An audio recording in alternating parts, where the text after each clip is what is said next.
Hoy vamos a ver la guerra de México con Francia y la novelesca historia y trágica historia de Maximiliano y Carlota.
Habíamos visto la dolorosa y terrible historia de la guerra de los Estados Unidos con México.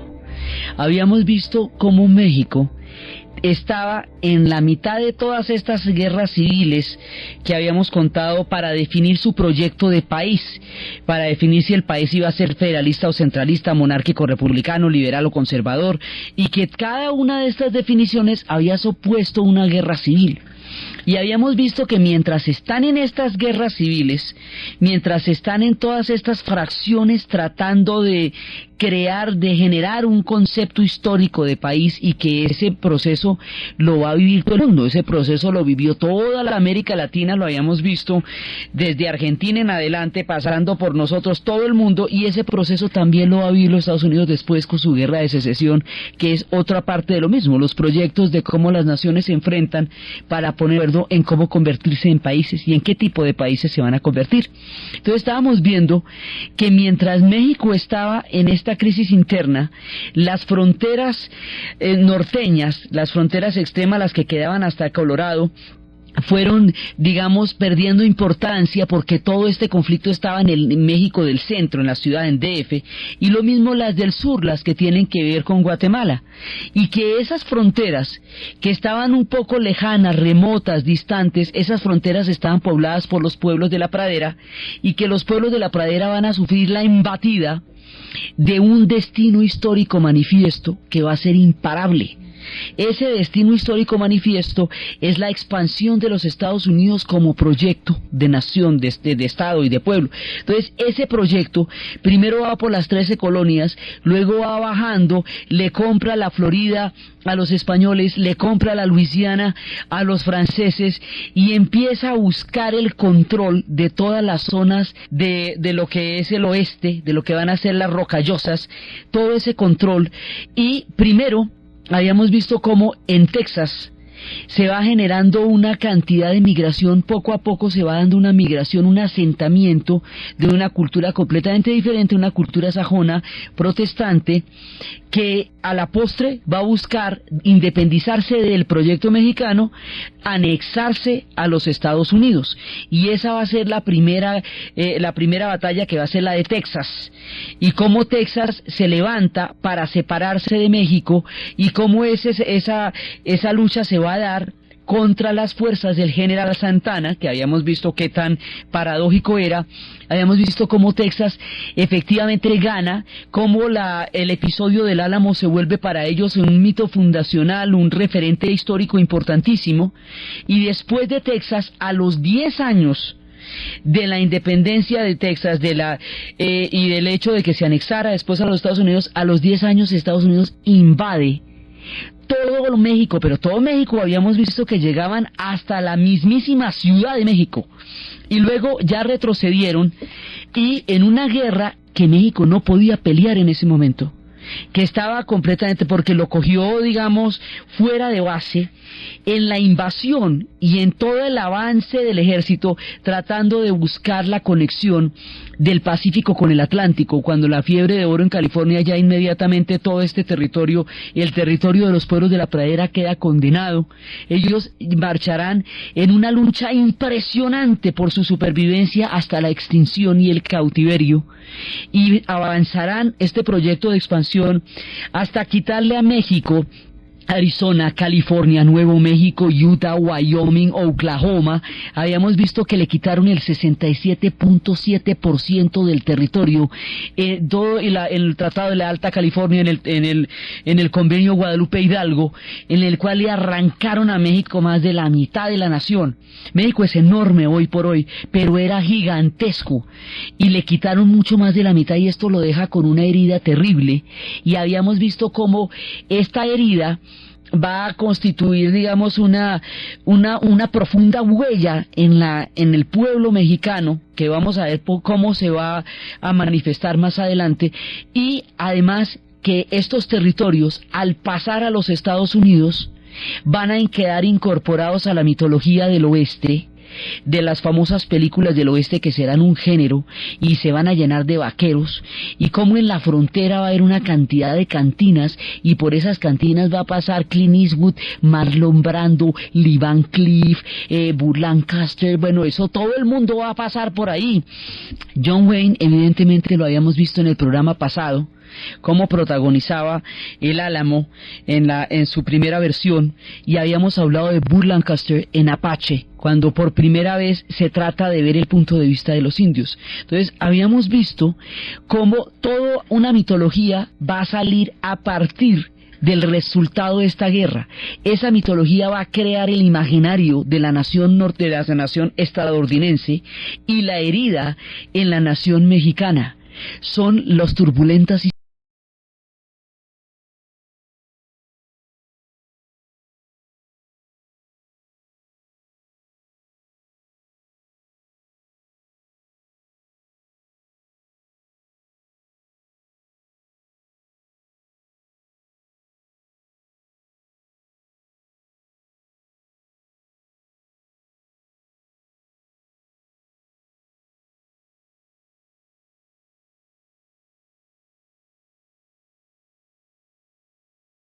habíamos visto cómo la historia de los vaqueros la van a contar las estadounidenses en los territorios con los que se quedaron después de la invasión a México. Por lo tanto, los mexicanos van a quedar marginados de esa historia, en las orillas, con los estereotipos de personajes perezosos debajo de los sombreros, o personajes siempre peyorativos, o son ladrones, o son asaltantes, o están de sombrero. Eso es muy importante porque la guerra no solamente habíamos visto la perdieron en los territorios, sino que la perdieron en Hollywood. Y al perderla en Hollywood, que eso es muy grave, porque allá se forman los estereotipos, que es como lo que se vende de la historia de un pueblo. Entonces los mexicanos no solamente les quitaron las tierras, sino que salieron a deber, porque quedaron en las películas marginados, apenas en las orillas de lo que serían los relatos. Y cuando ellos produzcan su propio cine, cuando el Indio Fernández y cuando todo esto, no se puede comparar la distribución que tiene el cine mexicano con la distribución que tiene el cine de Hollywood. Entonces la guerra de la distribución también la pierden. Entonces, esto, digamos, en el imaginario y en el estereotipo y todas estas cosas, es muy duro, en todo sentido es muy duro esta guerra. Muy duro el resultado de esta guerra con Estados Unidos, y habíamos hablado de la figura de Thoreau y del desacuerdo de él con la guerra, y de cómo formuló la teoría de la no violencia a partir de la desobediencia civil, a partir de un hombre que no está de acuerdo con que un país invada a otro y le robe más de la mitad del territorio, simplemente porque tiene la fuerza suficiente para hacerlo. Entonces, los mexicanos quedan heridos dolidos, absolutamente dolidos. El general Santana queda terriblemente mal parado en el asunto porque entregó Texas a cambio de su pellejo. Esas cosas van a producir mucho, mucho, mucho dolor. Después de esta situación tan agónica, porque esto es como una especie de fondo que van a tocar los mexicanos, después de esta historia tan terrible, y esto es lo que determina además el fin de los pueblos de la pradera. Los pueblos de la pradera que habitaban todos esos territorios van a quedar cercados por el ferrocarril, van a quedar cercados por la fiebre del oro y por el proyecto de expansión, y eso va a determinar que ya no tengan chance y su sol se oculte. Se van a pelear durísimo con los Winchesters, con los caballos, van a pelear, van a dar la guerra más impresionante, y esa guerra va a dar para películas. Y habíamos visto cómo los indios, a quienes les quitaron toda su vida, su tierra, sus dioses, todo, en las películas aparecen de malos, y de apaches, y de apache se convierte en una palabra que significa salvaje y asaltante, cuando es la historia de un pueblo al que persiguieron y sacaron de donde estaba, un pueblo desplazado por un proyecto de expansión. Entonces, solamente hasta los 60 es que va a haber una mirada sobre los pueblos indios en las cuales se empiece a contar su historia, porque solo hasta los 60 el cine empieza a contemplar los otros lados de la historia de los pueblos. Entonces México queda, pero muy, muy hundido con esto. Y después va a venir un personaje que va a ser muy importante, va a ser muy querido, que hemos estado mencionando, pero hoy le vamos a dar todo su papel en la historia: Benito Juárez. Benito Juárez es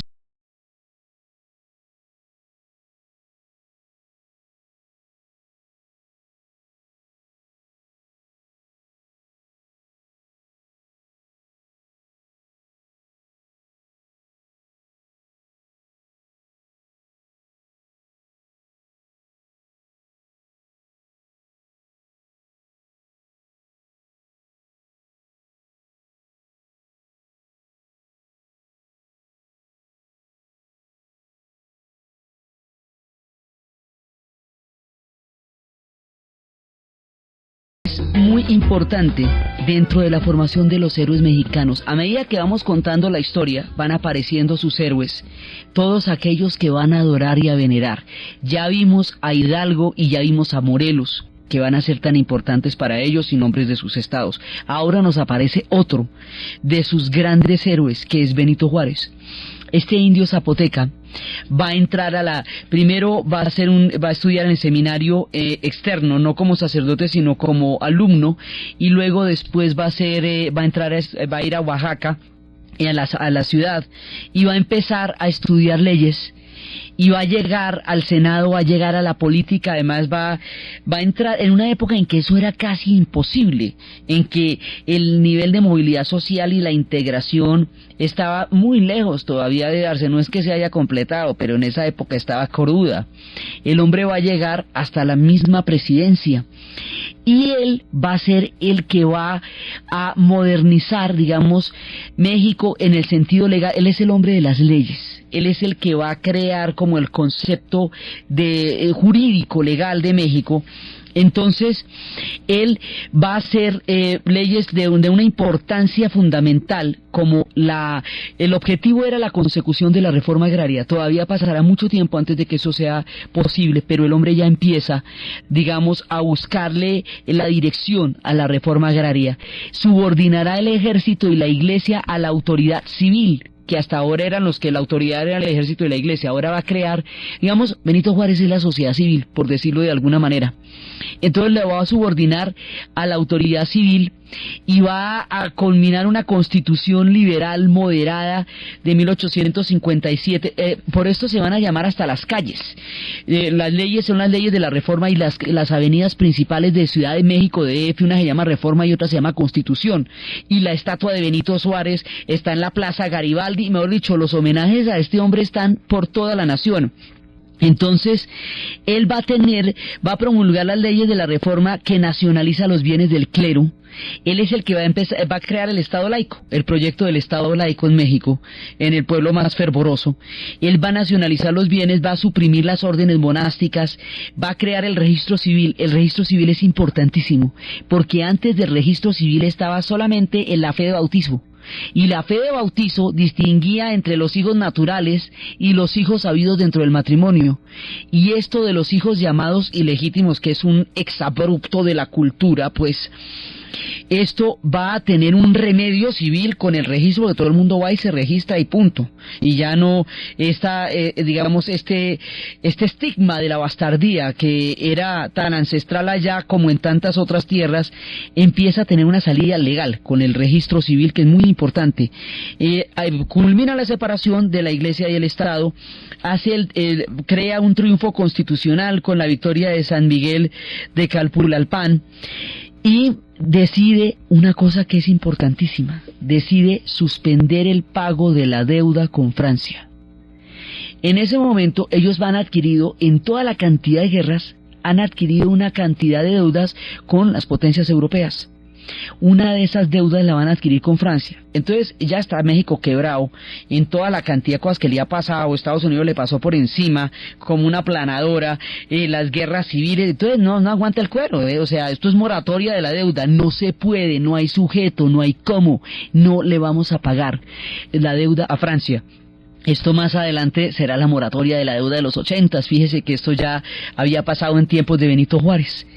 En ese momento, el tablero geopolítico de Europa va en que la expansión de los Estados Unidos hacia México, a ellos les parece que puede llegar en un momento dado a disolver la nación mexicana, y que ellos no están dispuestos a que Estados Unidos avance de tal manera.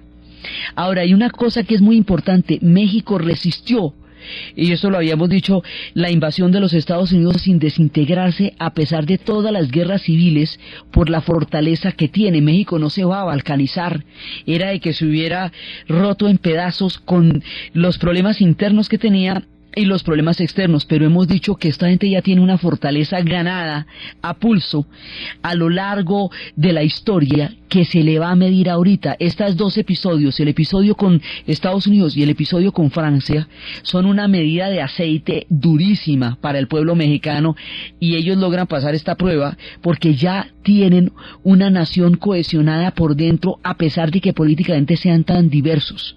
Ya tienen un pegamento social histórico que les permite aguantar. Por eso les decía que el nacionalismo de esta gente lo van a necesitar todito, eso no les sobra, no es en balde, para nada. Entonces, una de las cosas que decide Benito Juárez, cuya historia política es absolutamente turbulenta, el hombre lo deponen, se va para el exilio, le hacen golpes de estado, vuelve y se sube, en un momento dado va con el apoyo de los Estados Unidos, que pues de todas maneras este es un orden constitucional, entonces lo van a apoyar. Muchas veces Benito Juárez va a tener que ir y salir del poder, y toma la decisión de no pagarle la deuda a Francia. Francia decide que van a parar el avance de los Estados Unidos sobre México, que quieren volver a meter las manos en América cuando ya habían salido de allá. Por eso es que la doctrina Monroe de América para los americanos significaba era que los europeos no podían regresar a buscar territorios, ni colonias, ni dominios en América. Eso era lo que significaba la doctrina. Entonces, en ese momento, a los franceses que están bajo Napoleón III les da un delirio imperial y les parece que chusco invadir a México, ya que no les va a pagar la deuda, y formar allá un imperio. ¿Cómo te parece? Formar un imperio y mandarles un emperador, pero dígame, o sea, piense en este exabrupto histórico, que a partir de la moratoria de la deuda, a los franceses se les ocurra invadir a los mexicanos, montarles un imperio. Esto es una locura furiosa, pero se les ocurre, y lo van a hacer, y tienen el ejército, y a ver, entonces resulta que, y por la misma razón que hicieron los Estados Unidos, porque quiero, puedo y no me da miedo, simplemente porque tienen las fuerzas para hacerlo. O sea, entonces en ese momento se van a invadir a México. Y van a invadir a México, que está acabando de pasar las duras y las maduras, las guerras civiles, el desmembramiento y todo. Estados Unidos va a parar la presión de expansión durante un rato, porque Estados Unidos va a tener su propia guerra de secesión. Ellos también están buscando crear una nación, y los dos proyectos del sur esclavista contra el norte industrializado y la manera como se van a convertir en una federación, y si van a ser una sola federación o dos federaciones distintas, los lleva a una guerra civil, lo mismo que en toda la América Latina, lo mismo que en Argentina, lo mismo que en México, lo mismo que acá, en todos lados. Las naciones se debaten en gigantescas conflagraciones antes de llegar al modelito que van a terminar siendo. Entonces, ahí paran la presión los norteamericanos, porque los Estados Unidos, porque se van a meter en una guerra sangrientísima, tremenda, a la que también le tienen muchísimas películas y cantidades de miniseries entre el sur y el norte. Y los refugiados de esa guerra, los rebeldes derrotados, también iban a parar a la frontera, a la misma cantina con Marlon Brando. Entonces, estando en estas, Francia invade. Efectivamente llegan las tropas francesas allá. Y cuando llegan las tropas francesas, los mexicanos, ¡ay! Si les sale toda la valentía, todos los machos y lo meromeros que son, porque dicen, un momentico, esto sí no se va a permitir. O sea, no le vamos a permitir a Francia que nos haga lo que nos hizo los Estados Unidos, no existe el menor peligro, y le vamos a dar una pelea de Padre y Señor nuestro. Mejor dicho, aquí no nos van a repetir eso, porque ya qué más nos van a quitar, ¿ve? Ahora sí ya nos desaparecen. Entonces aquí la vamos a dar es peleando, y le van a dar una guerra impresionante a Francia. Eso es, mejor dicho, no lo van a permitir. Existe la voluntad histórica de México de no permitir este proyecto, cueste lo que cueste. Eso no lo van a hacer y punto, no lo van a hacer. Entonces los franceses van a llegar allá con sus tropas a invadir a los mexicanos, y todo México se va a poner a luchar contra los franceses. Inclusive Clint Eastwood y Shirley MacLaine estuvieron en la película Dos mulas para la hermana Sara, que van llevando armas de contrabando. Entonces todo esto también entra en las películas del oeste. Va la guerra de secesión, va la guerra contra los franceses, va la frontera, van los vaqueros, todos estos temas y la desaparición de los pueblos de la pradera van a conformar en el cine el género del western, el género del oeste.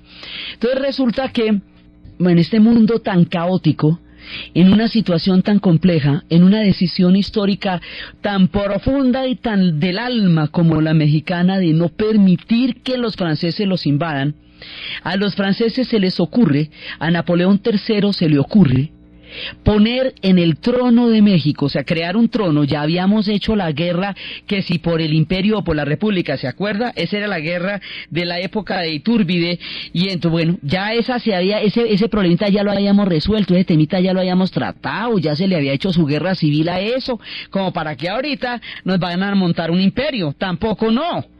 Entonces se les ocurre traer a un par de figuras que van a terminar, digamos, despedazadas en la marea de la historia, atenazadas por la fuerza de los acontecimientos, siendo ellas unas personas, digamos, ajenas espiritualmente a la situación que los llevaba allá. Van a tomar un emperador de la rama de los Habsburgo, de la casa austríaca, y van a llevar, o sea, esto es una decisión de los franceses, y van a poner un emperador. Originalmente iban a atacar a los franceses, los ingleses y los españoles, pero Benito Juárez logró calmar a los españoles y calmar a los ingleses, de manera que la cosa quedara solamente con los franceses. Entonces los franceses van a llegar allá y deciden montar a un emperador que se llama Maximiliano de Austria, un Habsburgo, un tipo de los Austrias, ¿sí? Y a su mujer Carlota Amalia.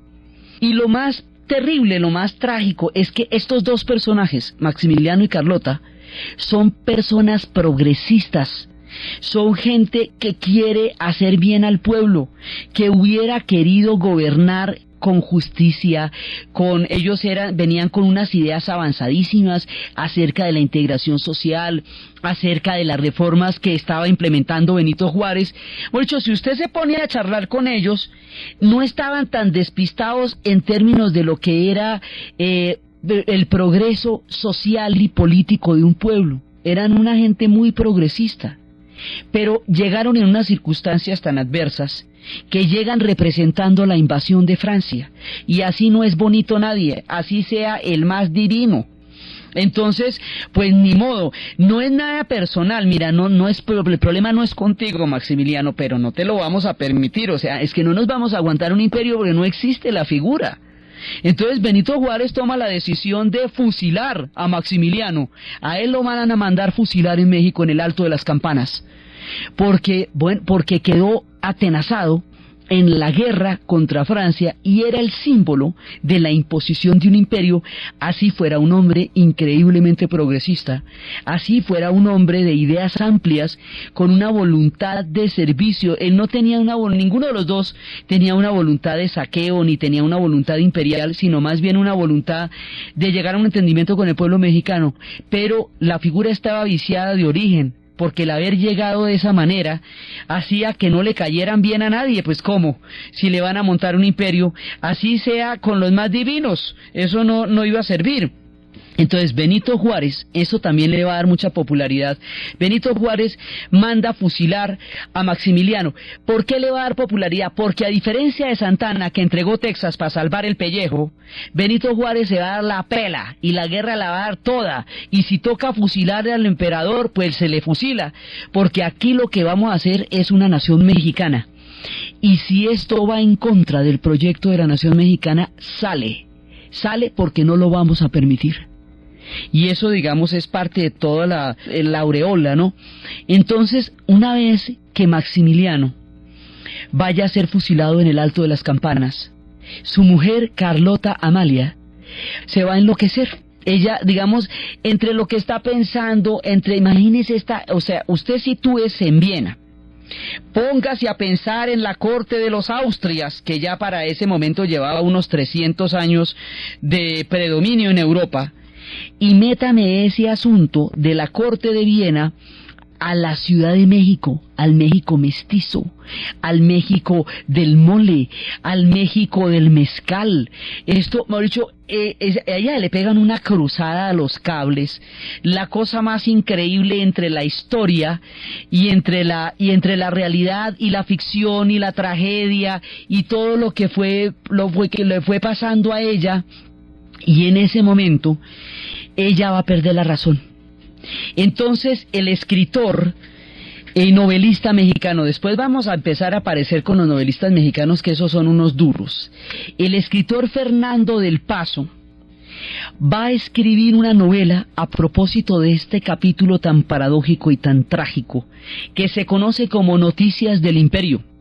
Y en su propia voz vamos a escuchar algunos fragmentos de la lectura que él hace de su novela, que nos dan una idea lírica, poética, trágica, paradójica, alucinada, enloquecida, de este personaje que es Carlota Amalia, que va a morir a los 80 años, habiéndole pasado esto cuando jovencita, con los recuerdos y los fantasmas de una historia fallida, de un amor trágico porque ella adoraba a Maximiliano y él fue fusilado, de una tierra que la cautivó y a la vez la dolió, de un trono que tampoco va a poder ejercer, un personaje atrapado como una mariposa pegada a un herbario por un alfiler en la marea vertiginosa de la historia. Vamos a escuchar algunos de los fragmentos de cómo él describe este personaje.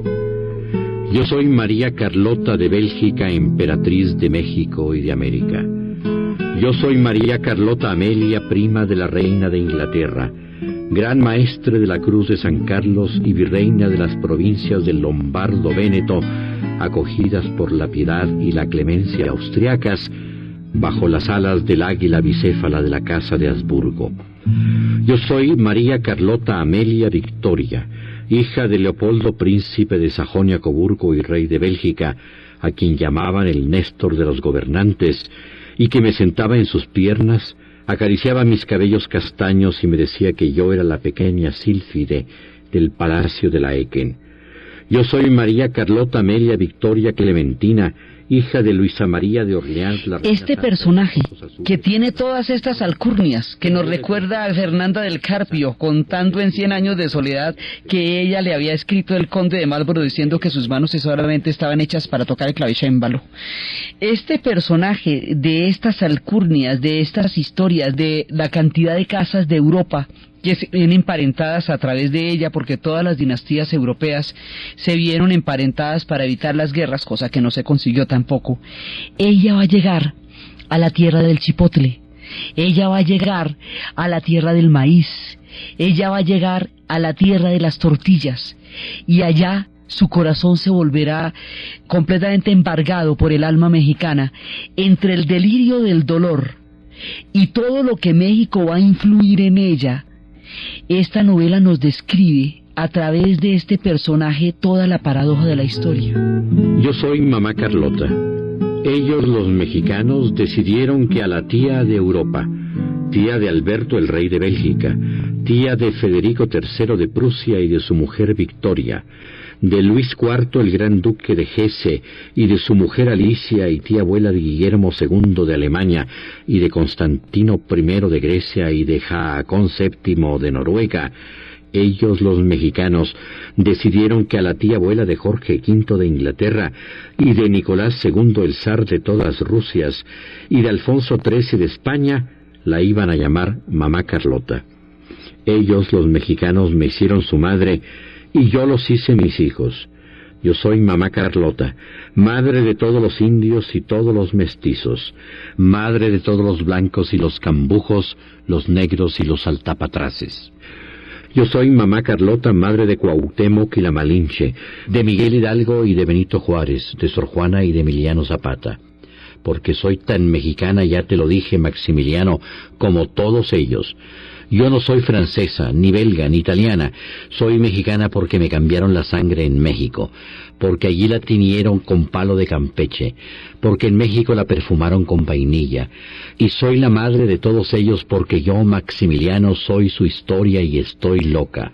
¿Y cómo no voy a estarlo, si no fue con una jícara de agua de Toloache con la que me quisieron enloquecer? No fue con el agua del cenote sagrado, ni con el ololiuque que me dieron en la calzada de la Viga la tarde en que fui disfrazada al mercado con la señora Sánchez Navarro para comprar una hierba que me hiciera fértil. No, fue con México, y lo lograron. Yo soy María Carlota Amelia Victoria Clementina Leopoldina, princesa de la nada y del vacío, soberana de la espuma y de los sueños, reina de la quimera y del olvido, emperatriz de la mentira. Hoy vino el mensajero a traerme noticias del imperio y me dijo que Carlos Lindbergh está cruzando el Atlántico en un pájaro de acero para llevarme de regreso a México. Carlota va a envejecer en su locura, en un castillo en Bijou, completamente alucinada y delirante después de la historia tan trágica que vivió, y este ha sido un relato magistral, precioso, mostrando el comienzo y el final de la novela de las noticias del imperio, donde Fernando del Paso nos cuenta, nos fabula todo el delirio, toda la emocionalidad, toda la tragedia que debió pasar por la cabeza de esta mujer enamorada, que vio fusilar a Maximiliano y que vio a México recibirla en unas circunstancias tan supremamente tumultuosas, y que su corazón quedó entrelazado por el mundo de donde venía, el mundo a donde llegó, la tragedia que la atravesó, y su participación casi como una veleta en el remolino de la historia. Ella queda completamente atravesada por todos estos conflictos, y esta es una fabulación. A lo largo de estas historias veremos también otras fabulaciones maravillosas sobre qué pudo haber pensado y sentido, ya envejecida a los 80 años, Carlota Amelia, desde esa lejana Europa, pensando en cómo debió haber sido su vida y en todo lo embriagada que quedó de la nación mexicana. Mientras tanto, mientras están ocurriendo estas novelas, la guerra con México, entre México y Francia, va a producir un efecto fantástico en medio de todo lo terrible que es una guerra. La guerra con Francia los unió como país. Ahí se vuelven un país, porque no pueden permitirse el no serlo, con las amenazas que tienen tan grandes de la expansión de la frontera que viene del norte, y un conato de imperio como el que les hicieron, con todo lo que pasó, ellos tuvieron que unirse, se unieron todos, los que se odiaban con los que se detestaban, con los que no estaban de acuerdo en nada, estaban de acuerdo en que con los franceses no había ninguna posibilidad. Y ahí es cuando además pasa otra cosa, y es que las tropas que vinieron, tropas francesas y tropas austríacas también estaban en apoyo. En ese momento se está formando al otro lado del mar en Europa la nación alemana, y la nación alemana va a requerir para su formación de una guerra con Francia, de una guerra con Austria y de una guerra con Dinamarca, que son los tres anillos del ángel que están representados en el centro de Berlín. Cuando la nación alemana se forma y la guerra va contra los austriacos necesitan todos los ejércitos que puedan para poder enfrentar a Prusia, en torno a la cual se está creando el Estado alemán. Sacan las tropas de México, y los franceses también por lo mismo, y Maximiliano y Carlota quedan literalmente colgados de la brocha, los van a dejar allá solitos a merced de vientos y tempestades, ¿sí? Mientras las tropas se devuelven. A ellos los montaron allá que porque las tropas los apoyaban para hacer un segundo imperio. Cuando se dan cuenta que eso no se puede y necesitan las tropas, pues se las llevan y los dejan a ellos dos allá en la mitad de la nada. Entonces el retiro de las tropas también ayuda, porque probablemente México no hubiera podido solito contra una fuerza de invasión así de grande, pero la historia les dio una mano al otro lado del mar, y la formación de la nación alemana atrae todos los recursos y todas las tropas. Entonces México va a pelear de todas maneras una guerra muy tenaz. O sea, eso no le quita que los mexicanos se hayan empleado a fondo en esta guerra, y esa guerra los va a unir, porque se van a dar cuenta que donde no se unan, donde no se articulen como nación, como Estado, como pueblo, donde no monten sus leyes, donde no aclaren sus cosas internas, se los van a tragar, si es que les están mordiendo los talones por todas partes. Entonces, lo que antes era esa formación de la conciencia nacional mexicana, lo que antes era un nacionalismo mexicano temprano, formado en torno a la figura de la guadalupana y de Quetzalcóatl, ahora va a ser el patriotismo mexicano, y eso sí es de verdad, verdad. Y ahora sí, México queda muy, muy mexicano, porque le toca, porque es la medida de su supervivencia.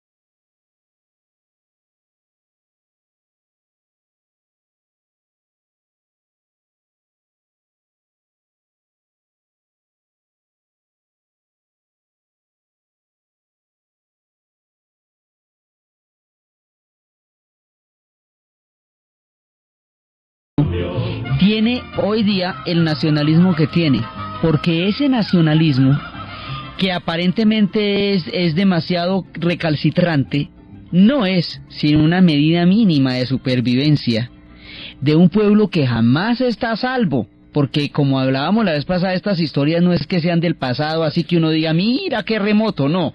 La frontera la tienen y la siguen teniendo, y es cada vez más delicado el tema con la frontera. Entonces México llega a ser una nación tan fuerte. Ahí es, digamos, está la belleza y la paradoja de la historia de este pueblo. Ellos llegan a ser una nación tan fuerte, es tan profundo su imaginario, es tan real su amor a ellos mismos, su reconocimiento como nación, que pudieron atravesar estas pruebas sin despedazarse. Otros pueblos se hubieran despedazado al recibir una avalancha de agresiones como las que México recibió en el siglo XIX. Es que póngase en los zapatos en donde a usted le toquen 2 invasiones de este tamaño y como 50 guerras civiles en 50 años, eso no hay cuero que aguante. Pues lo aguanta el cuero mexicano, porque aguantadores son como ellos solos. Entonces, esta nación logra pasar la prueba y salir adelante. Cuando sale al otro lado, ya es un país. Ahí en ese momento México es un país. Y la figura de Benito Juárez articula esta imagen de país, este imaginario de una nación, un estado y un país al tiempo. Por eso es tan importante, por su actitud frente a la invasión francesa, por su contribución al Estado, a lo que va a ser la creación de un Estado, por la separación entre el Estado y la Iglesia, por todas las medidas que él implementó. Esta figura va a ser tan entrañable para el pueblo mexicano, pero también es la resistencia, también es la gallardía, la resistencia, el coraje y a la vez la legislación. Es el hombre de las leyes que concilia el valor y la entereza que tuvo para enfrentar semejante situación, porque le va a tocar todo esto al pechito de Benito Juárez le va a tocar enfrentar semejante gallo, y el hombre se le mide y tiene la talla de las circunstancias, cosa que no tenía Santana.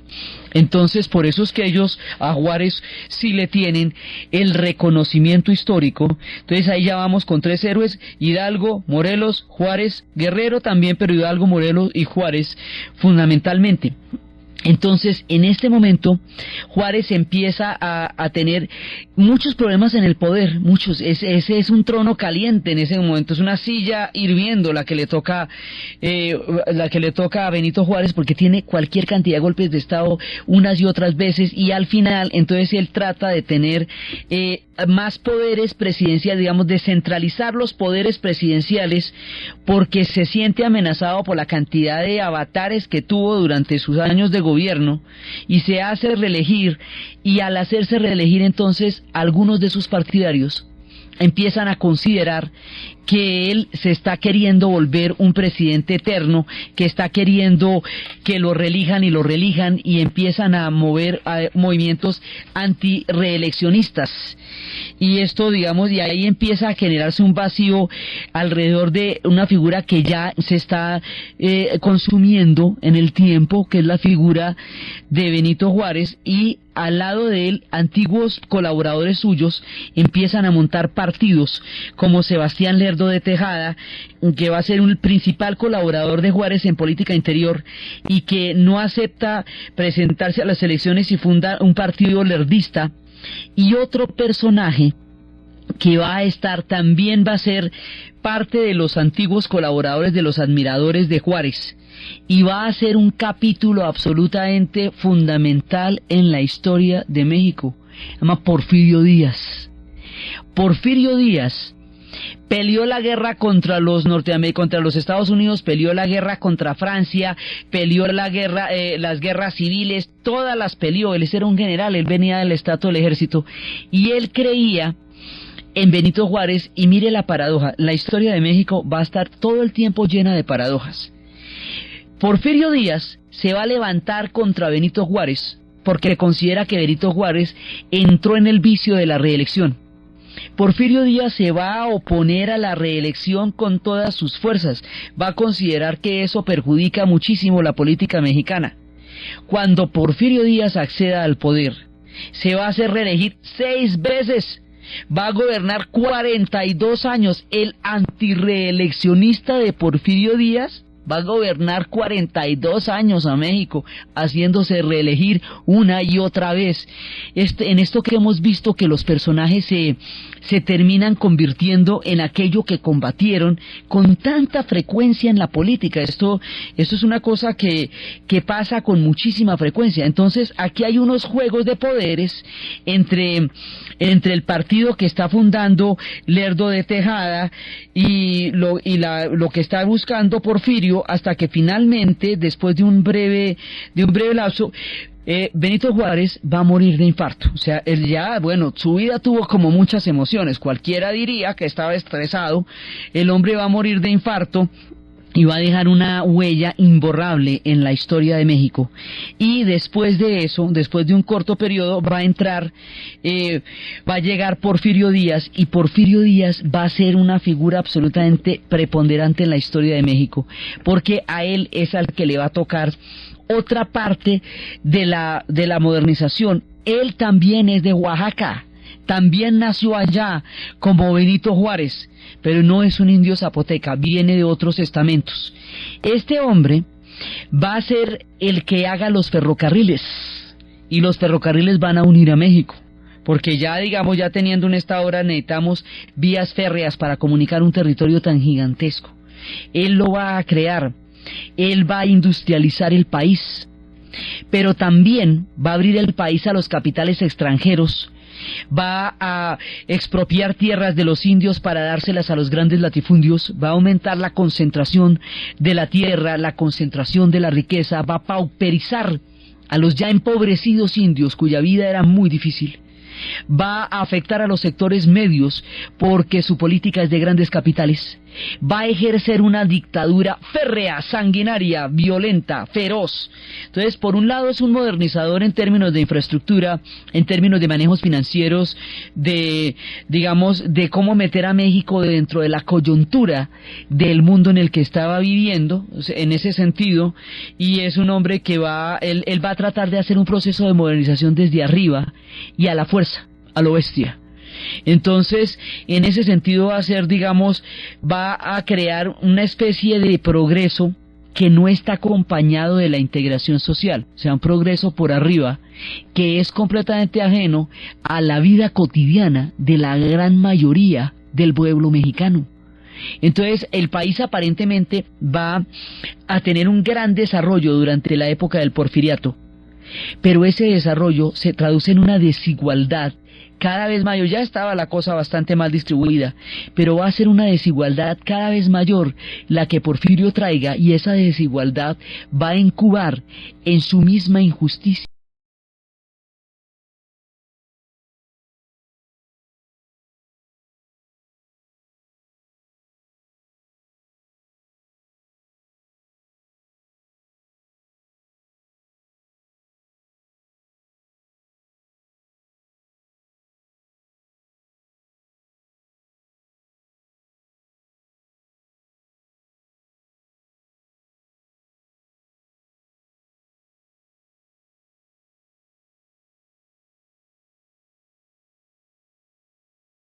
Como un joven progresista que no quería que la gente se eternizara en el poder, termina siendo casi pues que el Franco de los mexicanos, termina siendo un personaje que va a hacer de México casi que su propia nación, y eso nadie lo baja de ahí. Al final, después en la séptima reelección decía que él se iba a sacrificar por la patria y volvía a seguir gobernando a pesar pues de sus voluntades de retirarse, y hay un momento en que ya le van a decir que no más. O sea, que tampoco. Hay un momento, varias veces lo intentaron, pero es que este hombre desarrolló unas fuerzas de represión terribles. A la burguesía nacional la empobreció porque favoreció fue a los grandes capitales. Eran los terratenientes, los hacendatarios, los latifundistas, los intereses extranjeros, la banca internacional, los que se veían beneficiados por el porfiriato. Entonces esto le da a México una posición internacional muy importante en términos del capital financiero y en términos de lo que llamarían en ese momento progreso, y el ferrocarril va a ser impresionante, va a ser una cosa muy muy importante, porque el ferrocarril es el que le va a dar la viabilidad de conocimiento y de cohesión a México física, y es a través del cual se va a dar la revolución. Entonces todas estas historias de Porfirio Díaz, todo lo que va a pasar, la manera como se eterniza en el poder, la represión, la dictadura, es que no se podía hablar mal de Porfirio Díaz, no, digamos, usted podía medio hablar del gobierno, pero no podía hablar mal del gobierno en ningún sitio público, porque inmediatamente le caía la policía, la injusticia campeaba, los pobres no tenían ningún tipo de salida dentro del mundo del porfiriato, y duró 34 años. O sea que en 34 años no hubo ninguna solución histórica, ni de movilidad social, ni de supervivencia para la gran masa del pueblo mexicano, empobrecido entre las guerras civiles, las invasiones, porque imagínense cómo va a quedar el pueblo mexicano después de todo lo que le pasó en el siglo XIX. El siglo XIX es un siglo violentísimo, es un siglo incendiario, y las guerras del siglo XX las arengó el siglo XIX con sus pasiones políticas. Entonces imagínense lo que le va a pasar a un pueblo que le cayeron la invasión de los norteamericanos, la desmembración del territorio, la invasión de los franceses, y ahora le va a caer una dictadura de estas. ¿A qué hora se recupera la gente del común? ¿A qué horas el indio, tan abatido por tantos siglos de tragedia, puede salir adelante en un esquema económico tan supremamente fuerte como el que está teniendo Porfirio Díaz? Entonces todo esto va a hacer que se esté incubando en su corazón, en México, una gran revolución. Y tratar de bajar a este señor del poder va a ser problematiquísimo. Eso es lo que va a tratar de hacer Francisco de Madero, que va a ser un reformador. Francisco Madero va a ser el primero que lo intente, y cuando Francisco Madero lo intente, entonces como reformador, como personaje proveniente de la clase media, en ese momento lo va a apoyar Villa por el norte y Zapata por el sur, y se va a dar un levantamiento. Los 34 años de la era de Porfirio van a terminar con un levantamiento colosal que será la primera revolución del siglo XX, el primer hecho que sacude a un siglo convulsionado, la Revolución Mexicana. Estas historias de Villa y de Zapata, las historias de ellos en el monte, los levantamientos, Torreón, Madero, el fin del porfiriato, las Adelitas, los ferrocarriles y toda la legendaria historia de la Revolución Mexicana es lo que vamos a ver en el siguiente programa. Entonces, desde los espacios de la trágica historia de Carlota, de Maximiliano fusilado, del pueblo mexicano decidido con una voluntad nacional a no ser pisoteado una vez más y nunca más, desde la voluntad histórica de un pueblo, la tragedia de los personajes que la historia devoró en su vórtice y en sus pasiones, desde la salida de México victorioso y triunfante de tantos avatares y de un siglo tan convulso. En la narración, Diana Uribe; en la producción, Ernesto Díaz; y para ustedes